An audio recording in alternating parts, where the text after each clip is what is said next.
Hi friends.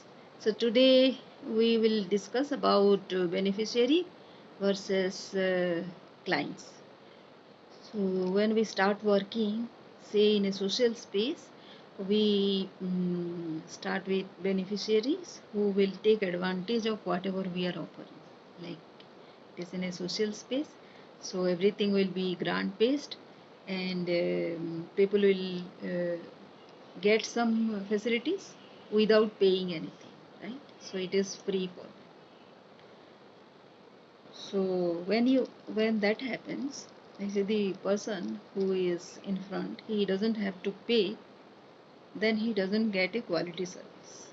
Nobody can assure about of the quality if there is no payment involved, right? So the tick will be done that this person has availed some kind of benefits, and that's all.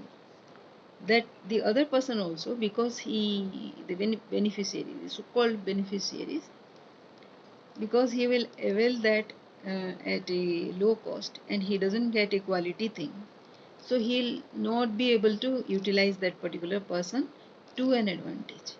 Like say he cannot create a business out of it.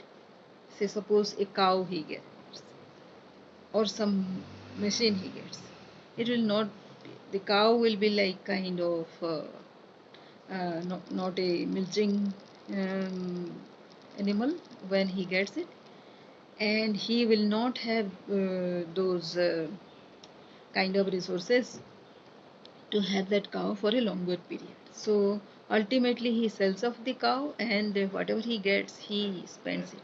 So there is no business involved which he can, like say, there is no sustainability mode. So what happens, this sustainability aspect comes in.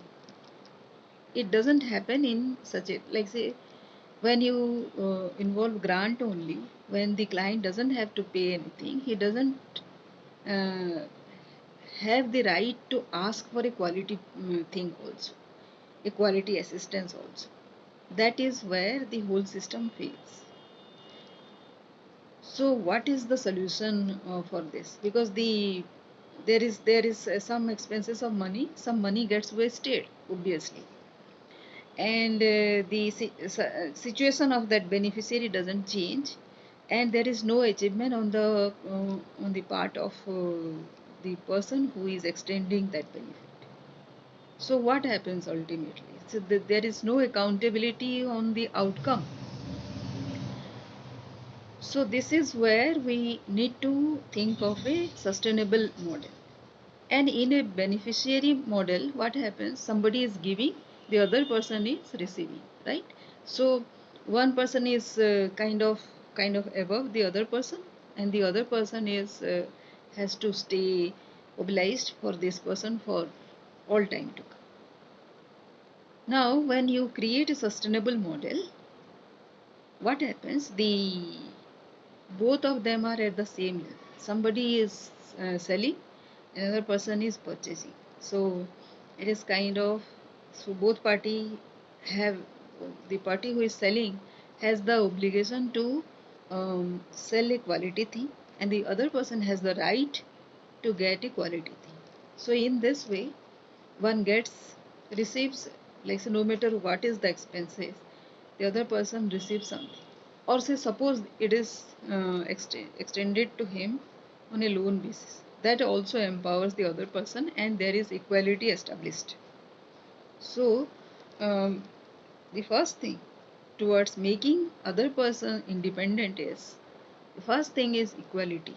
You treat him as an equal, and whatever process you adopt, that is fine, but it has to be a business model wherein the other person pays and establishes his individuality as a human being, as you, and then that goes a long way in establishing his own credibility to himself, and that person becomes an entrepreneur, right? And that is how the sustainability cycle starts, and the economic growth happens for the country. Like say, I agree that the bottom of the pyramid, who is not able to say pay for something, the government has to take charge and do something so that they can get over that particular poverty level and get into a level of dignity, right? So this is what social sustainability is all about. So under no circumstances we should kind of promote this uh, giving away and charity thing for a very longer period. It has to be as an emergency measure, maybe, but not for all the time to come. Yeah, thank you.